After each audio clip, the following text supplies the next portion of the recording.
አባቴ ወንዝ ዳር ላይ አረደው።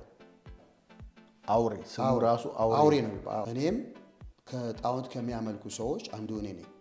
እስቲ ጥቂቶቹን ንገር። ኮብራ እባቡ እያየሁት ባህር ውስጥ ሰጠ። እምነት የለሽ ነኝ። ሰምታችሁም አታውቁም? ሰምተናና ደሙ ወደ ወንዝ ነው የሚፈሰው። ልብ አወጣውና ሳይሞት በጉ ወደ ባህር ወረወረ። ልክ ዞር ስል ኮብራ እባብ መጣ። ሰላም ለእናንተ ይሁን የተወደዳችሁ የጋብስ ቤተሰቦች፣ እኔ መጋቢ ዳንኤል ዋለልኝ ነኝ። እንግዲህ ይህ በጋብስ ዓለም አቀፍ አገልግሎት እየተዘጋጀ የሚቀርብላችሁ የኔ ቀን የተሰኘው ዝግጅታችን ነው። በዛሬ የኔ ቀን ዝግጅታችን እንግዳ ጋብዤላችኋለሁ። በጣም የምትወዱት የህይወት ታሪክ እግዚአብሔር በህይወቱ የሰራው ያደረገው ያከናወነውን ነገር ይመሰክርልናል።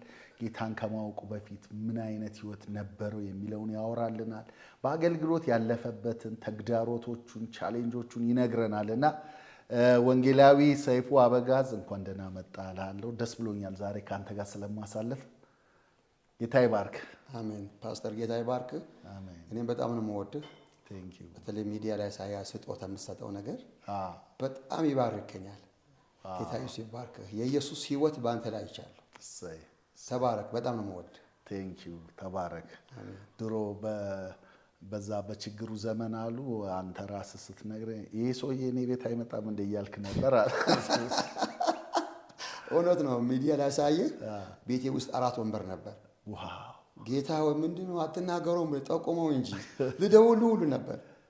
እና በጣም ያንን ነገር በጣም ውስጤ ነካኝ። አገልጋዮች ጠርተህ፣ ምክንያቱ የአገልጋይ ህይወት እኔ ማለፌበታለሁ። እና ቤት ውስጥ ሰው ሲገባ መቀመጫ አይኖርም። እና ያንን አይቼ ደግሞ በጣም አንድ የምወደው ወንድሜን ስጦታ ስሰጠው በጣም የጸሎት ሰው፣ እኔም እንደ መንፈሳዊ አባቴ የሆነኝ ሰው እና ላይ ገረመው። ገረመው አይቼ በቃ 2 ቀን አየሁ፣ ግን በቃ ልነግርህ አልችልም። ከልቤ የማይጠፋ አገልግሎት ነው ስታገለግል የነበረው። በአእምሮዬ በልቤ ቀርተህ በቃ ክርስቶስ ኢየሱስን በአንተ ላይ አየሁት። ደስ አለኝ። ሳይህ ራሱ ደስ ይለኛል ከዛ ጊዜ ጀምሮ። እና ከልብ የሆነ ነበር አገልግሎት ሲሰጥ የነበረው ማለት ነው። እና በቃ ጌታዊ እባክህ ወደ እኔ ምላከው ብዬ ጸልያለሁ።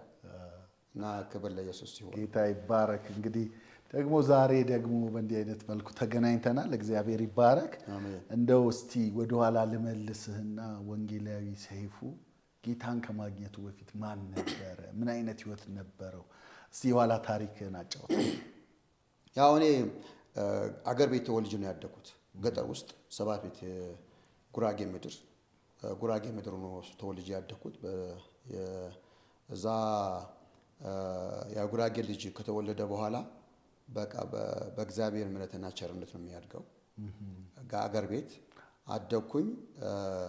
ካደኩ በኋላ እረኛ ነበርኩ። የገበሬ ልጅ ነኝ። አባትና እናቴ ገበሬዎች ናቸው። እና ካደኩ በኋላ እረኛ ነበርኩ። ጫካ ከከብቶች ጋር በእረኝነት አድጌያለሁ። ትንሽ ቁመቴ እድሜ ሲጨምር ደግሞ በግብርና ሰርቻለሁ። እየተማርኩም ይሄ ስራ እሰራለሁ እዛ አገር ቤት ማለት ነው። እና ገጠር ነው ተወልጄ ያደኩት። እዛ ገጠር ውስጥ ነው እድገቴ ማለት ነው። የገጠር ልጅ በጣም ጠንክሮ ነው የሚያድገው። ጠንካራ ነው። እየተማርኩም እየሰራሁም ቤተሰቦቼም አባት እናቴም እያገለገልኩም አድጌያለሁ። እና እዛ ክፍለ ሀገር በማደጌ በጣም ደስ ይለኛል። በጣም ደስ ይላል። እንደው እስቲ መንፈሳዊ ነገር የኋላ ታሪክ ላይ የነበረው መንፈሳዊ እንቅስቃሴ ምን ነበረ? በጌታ ነበረ? ምን አይነት ህይወት ነበረ? ወይስ ደግሞ ሌላ ነገር ውስጥ ነበርክ? በዛ ጊዜ እምነት የለሽ ነኝ። ምክንያቱ ይሄ ጌታ ወይ እግዚአብሔር የሚባል ነገር አናውቅም። በዛ ጊዜ የነበሩ ሰዎች እዛ ተወልጄ ባደኩበት ሰፈር ጣዖት ነው የሚያመልኩት። እኔም ከጣዖት ከሚያመልኩ ሰዎች አንዱ እኔ ነኝ። ሰይጣን በለው ጣዖት ውስጥ ሰይጣን አለ እና እግዚአብሔር የሚባል ነገር እኛ አናውቅ፣ ወይ ኢየሱስ ክርስቶስ የሚባል ነገር አናውቅ። ሰምታችሁም አታውቁ? ሰምተን አናውቅ። እና ጴንጤ የሚባል ነገር ራሱ አናውቅ። እና የምናመልከው ጣዖታት ናቸው። የተለያዩ ጣዖታት አሉ። እኔ አሁን ቢያንስ ወደ 6-7 አይነት ጣዖት ነበር ማመልከው። እንደ አምላክ ነው የምናያቸው፣ እንሰግድላቸዋል፣ እናመልካቸዋለን። እያንዳንዱ የጣዖታት ስም አላቸው። እስቲ ጥቂቶቹን ንገረህ። አሁን አንድ 6 ልንገርህ። እሺ ከመጣልኝ 7-10 ላደርገው ይችላል። 6 ላድርግልህ። አሁን ለምሳሌ ዋቅ የሚባል መንፈስ አለ። ዋቅ የሚባል ሰዎች እንደ አገር ቤት እንደ ባህል ነው የሚያመልኩት። ዋቅ ይባላል፣ አንድ ጣዖት ነው። ቦዠም ይባላል፣ ሁለተኛ እንደ አምላክ የሚመለኩ። አውሬም ይባላል። አውሬ ስሙ ራሱ አውሬ ነው። በሰዎች ላይ ነው የሚቀመጠው፣ እነግርሃለሁ። እንደገና ደግሞ እኔናስ የሚባል አለ፣ እናቶች ላይ ያርፋል መንፈሱ። አበትገር የሚባል አለ፣ እሱም እናቶች ላይ ያርፋል። ቆጥራ የሚባል አለ። ስለዚህ አሁን እስከ ስንት ጠራሁ? 6 ጠራል። 6 እና በቃ እነዚህ ናቸው በጣም ይሄ በበላይነት የሚመለኩ።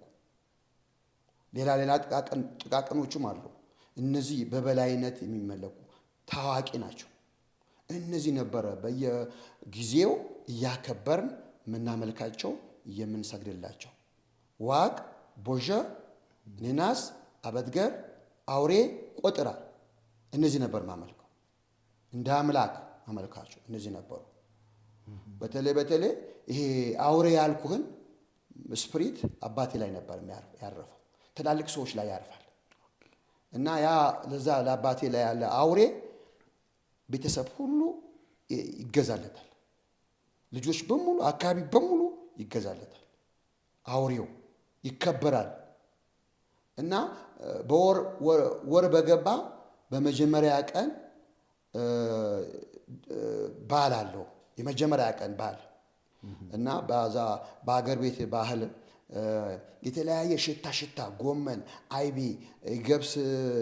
ከገብስ የተሰራ ብራፕራት ይባላል። እሱ ይደረግለታል። ቆጮ የሚባል የቆጮ ዳቦ ያለ የሚጋገር ሽታ ያለው ነገር በቃ ይደረግለታል። ወር በገባ እናቴ በጣም በቃ ትለፋለች፣ ትደክማለች። ለዚህ ስፕሪት እንደ አምላክ ስለሚታይ እኛ የዛ ቀን በጣም ድግስ ይደገስለታል። ያጓራል፣ እዛ ቀን ያጓራል። ስፕሪቱ ይጠነቁላል፣ ጥንቆላ ይሰጣል። ለእኛ ለእሱ ተገዢ ነን። እንደገና ደግሞ በዓመት አንዴ እንደሱ አይነት አውሬ መንፈስ ያለባቸው ከየአካባቢ ይመጣሉ። አባቶች ወንድ ላይ ነው የሚያርፈው ይህ መንፈስ። ከየአካባቢ ይመጣሉ፣ ይታረዳል። ወይ ጥቁር በግ ወይ ዥንጉርጉር በግ ራሱ ነው ስፕሪቱ ነው የሚናገረው። ያ በጎች የበግ አይነት ይታረዳል። እንደሱ አይነት ያሉበት ሰዎች ይመጣሉ። በቃ አካባቢ ሰው ሁሉ ይሰበሰባል። በቃ ለነዚህ መንፈስ ለዚህ መንፈስ ይሰገዳል እና እነዛ የመጡ ሰዎች ጦር ይዞ ነው የሚመጡት። እንደዚህ አውሬ ተመሳሳይ መንፈስ ያለባቸው። እሳት እጥፍ ይነዳል። እሳቱ ደግሞ ምንድነው የሚነደው? እንጨቱ ማንኛውም እንጨት አይደለም፣ የወይራ እንጨት ነው። የወይራ እንጨት ነው የሚነዳው። እሱ በጥፍ ይነዳል። በዛ በእሳት ያልፋሉ፣ ያጓሩ ያልፋሉ። ሁሉም ይሰግዳል፣ ይከበራል። ማንም ቀና ብሎ አያየም። ቀና ብለህ ካየ ትቀሰፋለህ ነው የምትባለው። እና በእንደዚህ አይነት ነገር አንዱ ያደጉት እና የአባቴ አውሬ እንደዚህ ገዢ ነበር። ሌላ ደግሞ ጠርቼልሃለሁ። ዋቅ እንደዚህ አምልኮ አሁን ለምሳሌ አውሬ የሚባለው አምልኮ እየተከናወነ የምታያቸው መናፍስታዊ ነገሮች የገጠሙ ነገሮች ነበር። በአይን አይታይም። በአይን አይታይም። በዛ ጊዜ አይታይም። አሁን በእግዚአብሔር መንፈስ ነው ማያቸው። አሁን ነው የምታያቸው። የዛ ጊዜ ግን አሁን ለምሳሌ መንፈሱን ወይም ደግሞ መስዋዕቱን ለመቀበል የሚመጣ ምናምን እሱ ሌላ አለ። እሱ ቆጥራ ያልኩህ ነው። ቆጥሪያ ነው። እስቲ ምንድን ነው እሱ? ቆጥራ ሁለተኛ ቆጥራ ነው። 6 ነግሬሃለሁ። ሁለተኛ ቆጥራ ነው። ቆጥራውም በቃ የበላይ የሚመለክ ነው። ቆጥራ ማለት ጥልቅ ባህር ያለበት ወንዝ ነው። ወንዝ አሁን ወራጅ ውሃ አይደለም፣ በአንድ ቦታ የሚከማች ውሃ አለ፣ ጥልቀት ያለው እዛ ቆጥራ ይባላል። እዛ ሄደን እሱ እናመልካለን። በወር በተወሰነ ጊዜ ነው የሚመለከው። ወራቶች አሉ፣ ቀኖች አሉት። ከዛ ልጅ ነኝ እኔ ያው እንደነገርኩ እና ከአባቴ ጋር ሄድኩ። አባቴ በግ መንፈሱ የነገረው የበግ አይነት ይዤለት ይዞ ይሄደ። ከዛ አባቴ ወንዝ ዳር ላይ አረደው በጉ። ልክ አረደውና ደሙ ወደ ወንዝ ነው የሚፈሰው፣ እንዲፈስ ነው የምታደርገው። ከዛ አንገቱ ይዤለታለሁ በጉ ወደ ወንዝ ፈሰሰ ደሙ። ልክ ዞር ስል ኮብራ እባብ መጣ። ጥቁር ነው ይሄ ጥቁር እባብ ነው። ከዛ መጣ ምላሱ እያለገ ምላሱ ያነቃነቀ መጣ። አባይ መጣ አልኩት። በጉራግኛ ነው መጣ አልኩት። ከዛ አዎ ጸሎታ በቃ መስዋዕታችን ተቀበሏል አለ። ከዛ መጣና ኮብራ እባቡ እያየሁት ባህር ውስጥ ሰጠ። ከዛ ቶሎ ብሎ አባቴ የበጉ ልብ አወጣውና ሳይሞት በጉ ወደ ባህር ወረወረው። ከዛ በጉ አወጣና ከውጭ በኩል ገፈፍ ነው። እዛ ሽታ አረገን። እኛ ወደ ቤታችን ሄድን። እንደዛ ነበር የሚመለኩ። ያኔ አይቻለሁ እባብ